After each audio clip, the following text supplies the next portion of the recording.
어제는 CPI 발표도 있었고 NFIB 낙관 지수도 있었습니다. 그럼에도 불구하고 국채 금리에 가장 큰 영향을 준 부분은 30년물 입찰인데요. 관련 내용부터 먼저 살펴보겠습니다. 어제 30년물 입찰 낙찰 금리는 4.344%로 결정이 됐습니다. 거래 금리와의 비교를 통해서 수요의 강함 여부를 판단할 수가 있는데 0.3bp 트레이드가 나왔죠. 그러니까 입찰 수요가 강했다라고 볼 수가 있습니다. 큰 차이는 아니지만 세부적으로 살펴보면 전반적인 입찰 수요, 직간접을 포함한 부분은 11월 대비 크게 올랐죠. 반면에 프라이머리 딜러의 비중이 급격히 줄었습니다. 남은 물량을 떠안아가는 프라이머리 딜러의 비중이 이렇게 줄었다라는 것 자체, 입찰 수요가 높아졌다라는 것만 보더라도 어제 30년물 초장기물에 대한 입찰 결과는 상당히 긍정적이다라고 볼 수가 있겠고요. 응찰률 보시게 되면 2.43이 나왔는데 직전 달 2.24였죠. 사실 이렇게 크게 떨어졌을 때 여러 가지 설들이 나왔었는데 중국 은행이 입찰 참여를 못했던 그런 사태도 있었다고 합니다. 어찌됐든 6개월 평균이 2.4인데 그보다 상회를 한 부분으로 이어졌고요. 프라이머리 딜러 비중도 크게 낮아졌습니다. 6개월 평균이 15.2인데 평균보다 더 낮은 비중으로 가져갔죠. 물량을 떠안는 비중이 줄었으니까 그만큼 실수요에 있어서 긍정적이다라고 볼 수 있습니다. 직접 수요자 평균이 18.2니까 평균에는 미치지 못했습니다. 17.3을 기록을 했는데 그에 비해서 해외 수요라고 볼 수 있는 간접 입찰자 비중이 68.5로 크게 늘었습니다. 6개월 평균이 66.6이니까 평균보다도 크게 상회한 부분을 보여줬고요. 초장기물에 대한 4.344% 낙찰금리로 결정된 어제 30년물 입찰 결과는 상당히 수요가 강한 모습을 여실없이 보여줬습니다. 사실상 어제 CPI 주요 이벤트가 있었음에도 불구하고 시장 금리에 영향을 준 부분은 이 입찰이라고 볼 수가 있는데 어제 CPI 보시게 되면 시장 컨센에 전반적으로 부합하는 결과가 나왔습니다만 그럼에도 소폭 전달 대비 조금 상승하는 모습이 나왔거든요. 전월비로는 0.1% 상승을 했죠. 이게 컨센이 0%, 직전달 0이었으니까 동일하게 나올 것이다 라고 봤는데 이게 소폭 높아진 것이고 전년 대비로 봤을 때 3.1입니다. 이 부분은 컨센에 부합하게 나왔습니다. 전월 대비로는 조금 높아졌지만 전년 대비로는 보시는 것처럼 3.2에서 3.1로 좀 떨어진 부분 확인이 되고요. 근원 CPI 보시게 되면 전월비 0.3% 상승을 했고요. 전달에는 0.2였는데 조금 더 높아졌죠. 전반적으로 전월비가 0.1%포인트씩 좀 높아진 이번 CPI 결과를 보여줬고 그다음에 전년 대비로 봤을 때는 4%로 보시면 직전달하고 동일하게 나왔습니다. 전년 대비로는 동일하게 나왔고 전월 대비로는 0.1%포인트씩 높아졌죠. 좀 차이를 굳이 구분을 해보면 이 MOM, 전월 대비는 지금 계절 조정이 반영된 부분이고요. YOY는 전년 대비로는 계절 조정을 반영하지 않은 그런 데이터입니다. 그런 차이도 분명히 있고 실질적으로 이번 11월 CPI 계절 조정을 하지 않게 되면 0.1% 상승이 아니고 마이너스 0.2로 집계가 되었습니다. 따라서 이런 계절 조정에 대한 부분도 이번 전월 대비가 이렇게 높아진 거에 어느 정도 영향을 줬다 이렇게 좀 봐야 되고요. 그럼에도 세부적인 내용들 살펴보면 전체적으로는 둔화 추세가 이어가고 있다라고 말씀을 드릴 수가 있고 쭉 보시면 중고차가 조금 높아진 부분이 있습니다. 여기 보시면 중고차가 1.6%, 전달까지는 마이너스 0.8이었는데 이번에 1.6으로 상승을 한 부분이 있죠. 이렇게 중고차가 좀 반등하는 부분이 있었고 그리고 주거비가 또 높아졌습니다. 0.4%로 집계가 됐습니다. 직전달은 0.3이었는데 0.4%로 더 오른 것이죠. 다만 지난 시간에 보여드렸지만 마나임 도매 가격은 꾸준히 하락을 했기 때문에 이제 소매 가격이 반영되는데 어느 정도 시차도 있다. 결국에는 이 중고차 가격은 일시적인 요인으로 볼 수 있는 부분이 있고 더 나아가서 주거비도 소폭 오름세를 보이긴 했지만 쉘터가 CPI에서 차지하고 있는 비중이 34%인데 이 중에 임대료가 7.5죠. 그 다음에 OER, 자가 소유자의 임대료 추정치죠. 이게 25.4%입니다. 뭐 따라서 이 둘을 다 합산해보면 전반적인 쉘터에서 임대료가 차지하는 비중이 압도적이죠.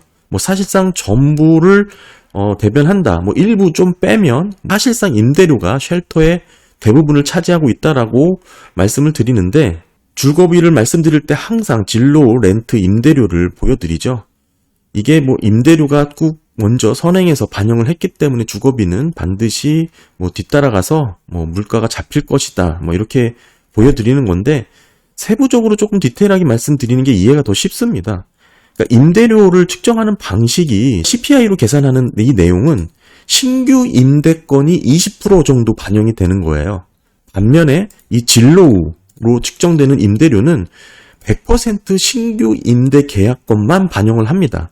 이게 무슨 의미냐면 임대 계약은 한번 체결을 하면 오랫동안 유지를 하는 특성이 있기 때문에 아무래도 매번 즉각적인 시세를 반영할 수 있는 게 신규 임대 계약분이겠죠. 따라서 진로가 이렇게 빠르게 시세를 보여줄 수 있다.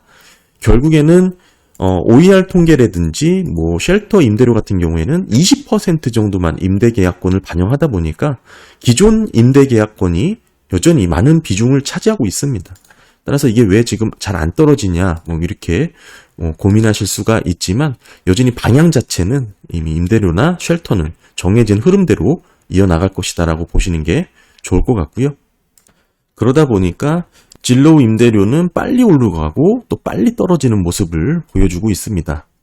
따라서 실질적으로는 이 캔자스시티 연은의 보고서에 의하면 지금은 이렇게 역전된 상황이니까 오히려 완화 정책을 써야 된다라고 해석될 여지도 있다라고 말씀을 좀 드렸었죠. 임대료가 잘 안 떨어진다고 우려할 필요가 없다라는 것을 다시 한번 말씀을 드리는 거고요. 그리고 혹여나 집값 관련해서 뭐 임대료를 추정하시는 분들도 있을 수 있다고 생각을 하지만, 제가 누누이 주택 부동산 영상에서 다뤘지만 실질 지금 거래량이 없는 주택 가격에 대한 그런 왜곡 부분을 감안해야 된다. 그리고 신규 주택 공급업자들이 다양하게 혜택을 제공하면서 지금 미분양 물량을 털어내고 있는 과정이라는 거, 그렇게 좀 함께 이해를 하시면 좋을 것 같고요. 게다가 지금 현재 신규 모기지를 이용하시는 분들 자체도 앞으로 근래에 기준금리가 떨어질 거라는 것을 반영한 그런 계약이다라고 말씀을 드렸죠. 네, 정리해서 말씀을 드리면 이번 달 뭐 소폭 오르게 집계된 MOM으로 CPI 결과는 결국 일시적인 요인으로 볼 수 있는 그런 항목들이 주도를 했다라고 볼 수가 있고, 앞으로 더 물가 하락 압력은 뭐 추세적으로도 이어질 것이다라고 해석을 해야 되는 게 맞습니다. 따라서 뭐 변동성이 큰 에너지와 식품류를 제외한 CPI의 흐름이 중요하고, 여기에 특별히 또 주거비를 또 제외한, 그러니까 핵심 물가를 되게 중요하게 보고 있잖아요. 이게 빨간 선입니다. 뭐 보시면 2.75까지 떨어진 부분 뭐 확인이 되고요. 지금 근원 CPI 같은 건 4.7로 집계가 된데, 이 차트는 YOY 변화율이고 특별히 계절 조정이 반영된 부분입니다. 따라서 지금 보시는 차트는 계절 조정이 되지 않은 수치니까 MOM은 또 계절 조정이 된 것이죠. 그러니까 좀 차이가 있으니까 이 차트는 이렇게 이해를 하시면 될 것 같고, 중요한 것은 핵심 물가, 주거비까지 제외한 근원 CPI, 뭐 슈퍼코어라고도 명명을 하지만 여전히 낮은 레벨로 지금 유지를 하고 있다라고 말씀을 드릴 수가 있고요. 뭐 그런 의미에서 지금의 흐름, 계절 조정이 반영된 차트입니다. 보시면 뭐 뚜렷한 흐름, 추세가 이렇게 떨어지고 있다. 이게 의미가 있다라는 것이죠. 이 계절 조정을 제외하게 되면 다시 반등하는 모습이 나오기도 할 겁니다. 근데 뭐 그 부분은 데이터를 해석하는 각자의 판단이라고 생각을 하고요. 뭐 세부적인 항목 좀 살펴보면 식품 지수가 뭐 0.2% 상승했죠. 전달 0.3에서 꾸준히 상승세를 이어가고 있는 모습이고, 에너지가 2.3%까지 하락을 했죠. 전달 2.5% 하락해서 하락세를 더 이어가고 있습니다. 뭐 식품, 에너지 제외한 항목들 아까 말씀드렸다시피 0.3% 상승 이어가고 있고, 주거비도 마찬가지로 0.4%까지 뭐 흐름을 높이고 있습니다. 이 주거비가 이렇게 0.4%로 높아진 것은 아까 말씀드렸다시피 임대료 지수가 0.5로 집계가 된 부분이 있고, 여기에 OER, 자가 소유자들의 등가 임대료죠. 이 부분이 마찬가지로 0.5로 집계가 됐는데, 여기에 또 포함되는 게 그 부분이 또 포함이 되죠. 숙박업체, 호텔 비용도 임대료에 포함이 됩니다. 사실 이 호텔 숙박 비용이 좀 0.9% 정도 감소를 했기 때문에 전반적인, 즉 쉘터 비용이 0.4로 이렇게 집계가 된 것이고요. 그러니까 임대료 지수는 조금 올랐지만 호텔 숙박 비용이 좀 떨어지면서 서로 상쇄를 했다. 이렇게 보시는 게 맞을 것 같고요. 따라서 코어 CPI 지금 12개월 연율화 해서 보게 되면 4%대 유지하고 있고, 의미 있게 변하는 것은 6개월 지금 연율화 됐을 때 2%대까지 떨어진 것을 이번에 확인할 수가 있습니다. 네, 그리고 시간당 평균 실질 임금도 업데이트가 됐는데요. 11월 달 전월비로 0.2% 오른 부분 확인이 되고, 전년비로 보더라도 지금 소폭 오른 모습입니다. 0.8% 오른 것으로 집계가 됐고요. 실질적인 세부 내용들 이렇게 좀 보시게 되면 평균 시간당 소득이 0.4% 정도 증가를 했죠. 그러다 보니까 실질 주당 평균 소득도 한 0.5% 정도 증가를 한 부분 확인이 됩니다.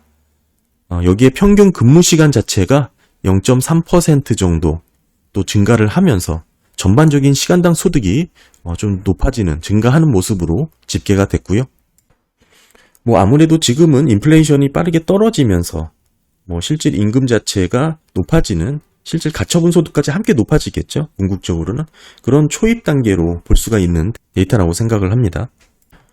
데이터가 이렇게 나오다 보니 연착륙, 골든패스를 얘기하시는 분들의 근거로 이런 얘기 데이터들이 활용이 될 텐데, 누누이 말씀드리지만 딱 여기서 멈춰야 되는 것이죠. 여기서 금리를 선제적으로 대응하는 금리 인하에 대한 정책이 나오지 않는 한 여기서 멈출 수가 없다라는 것이죠. 그 이유는 NFIB로 이어집니다. 네, 보시면 소기업 경제동향 보고서가 업데이트가 됐죠. 11월 달 자료고요. 궁극적으로 헤드라인 보시면 소기업 낙관 지수가 11월 0.1% 하락해서 90.6을 기록을 했습니다. 90.6이죠. 직전 달 90.7에서 0.1포인트가 하락을 한 것이고, 지금 이 레벨 자체가 50년 평균이라고 볼 수 있는 98, 이 라인을 한참 하회해서 지금 집계가 된 것이죠. 23개월 연속 평균 이하로 낮은 수치를 보여주고 있습니다. 보시면 08년도 위기가 터지기 직전의 레벨이고요. 현재의 수준은 75년 이래 5번 있었는데 모두 불황으로 끝이 났고요. NFIB가 조사하는 기업들의 규모는 직원 수가 한 10명 미만이고 연매출이 50만 달러 이하죠. 결국에는 소기업 중심인데, 우리가 중소기업, 특히 이제 소기업에 집중된 이런 데이터를 더 중요하게 봐야 되는 이유가 지금 이거에 있습니다. 고용자 수가 10명 이하인 부분이 결국에는 15.3%죠. 사실 이 부분으로 제한하기보다는 결국에는 100명 이하의 기업들, 그러니까 중소기업이 되겠죠. 사실 금융 환경이 크게 다르지 않다고 봐야 됩니다. 그러니까 이 정도를 포함하게 되면 전체 비율에서 57.2%를 나타내고 있습니다. 100인 이하의 기업장은, 그러니까 소기업이나 중소기업이나 겪는 어려움이 크게 다르지 않습니다. 우리가 보는 흔히 500인 이상의 대기업이라고 할 수 있겠죠. 지금 1000명 이상은 11%밖에 되지 않고요. 좀 확대를 해서 500명 이상의 대기업으로 그 비중을 늘린다고 하더라도 보시면 17.9%밖에 되지 않습니다. 이 중에서 S&P 글로벌에 포함되는 기업은 극히 일부분이고요. 절반 이상이 중소기업, 소기업에 집중되어 있는 것을 확인할 수 있습니다. 그만큼 NFIB의 소기업 낙관 지수가 되게 의미 있게 살펴봐야 되는 데이터인데, 시장에서는 그렇게 관심이 높지 않죠. 소기업들의 이제 판매 지수 한번 딱 살펴봤는데, 결국에는 아까도 말씀드렸다시피 노동력의 대부분이 이 소기업, 중소기업에서 나오고, 이게 지금 역사상 가장 낮은 레벨에 떨어져 있다. 경기 침체 구간이죠. 07, 08, 그다음에 2001년, 90년대 이렇게 보면 결국에는 이 추이를 놓고 봤을 때 지금의 이 판매 흐름이 경기 침체 전 흐름과 너무 유사한 레벨까지 떨어졌다라는 것입니다. 매우 위험한 수준까지 떨어졌다라는 것이죠.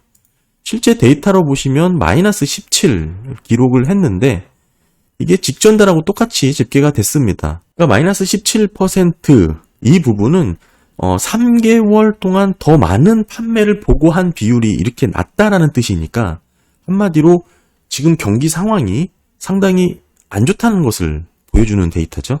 이 수준이 지금 20년 7월 이후 가장 낮은 수치입니다.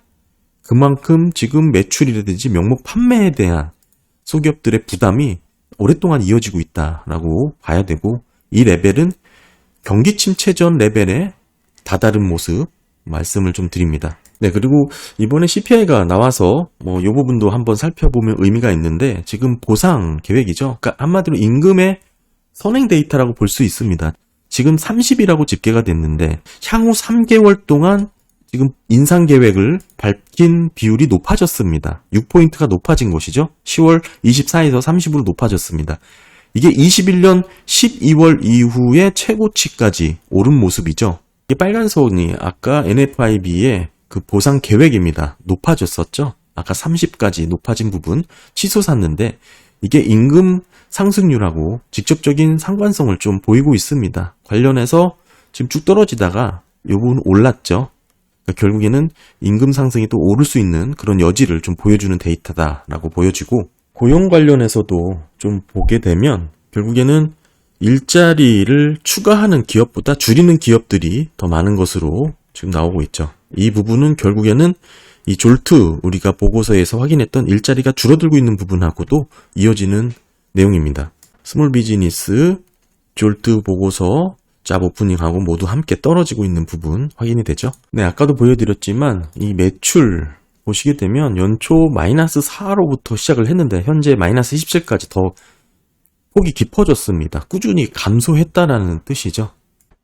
그런 부분은 결국 최종 소비자한테 제품을 판매했다라고 생산량이 늘어났다라고 해석하기보다는 이 재고 투자가 증가했던 부분과 이야기가 같이 흘러갑니다. 오늘 CPI도 살펴봐서 이 내용도 보시면 좋을 것 같은데 지금 스몰 기업들이 평균 판매 단가를 조금 높였던 부분이 있습니다. 5개월 뒤로 이렇게 선행해서 땡긴 거고요. 높였던 부분 보시면 CPI 그 상관관계가 상당히 높게 나오고 있죠. 결국에는 앞으로는 높아질 수 있는 여력을 보이는 그런 데이터로도 해석이 되고요.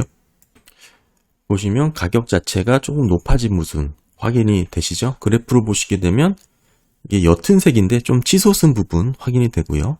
소기업 낙관지수는 여전히 하락 구간에 위치를 해 있고 그 위치는 경기 침체 직전의 레벨이라고 말씀을 꾸준히 드렸습니다.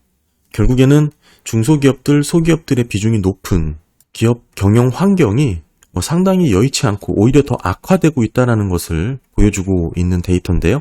사실 핵심 소비 물가는 완만하게 떨어지는 추세는 이어지고 있지만 사실 급격한 충격 없이는 물가가 2%대까지 떨어지기는 어렵다라고 해석을 하는 게 맞을 것 같죠. 궁극적으로 실업률이 급등하면서 경기 침체 구간으로 빠지는 그런 모습이 나타나지 않는다면 가시화된 2% 물가 목표는 단기간에 이루어지기는 상당히 어렵다라고 봐야 되고요. 그렇다 보니까 높은 금리를 오랫동안 유지해야 되는 연준의 입장에서는 필연적으로 경기 침체라든지 금융시장의 충격을 야기할 수밖에 없게 된다. 이렇게 흐름을 정리할 수 있을 것 같습니다. 네, 오늘 중소기업 경제 동향 보고서와 30년물 입찰 그리고 11월 CPI까지 살펴봤습니다. 감사합니다.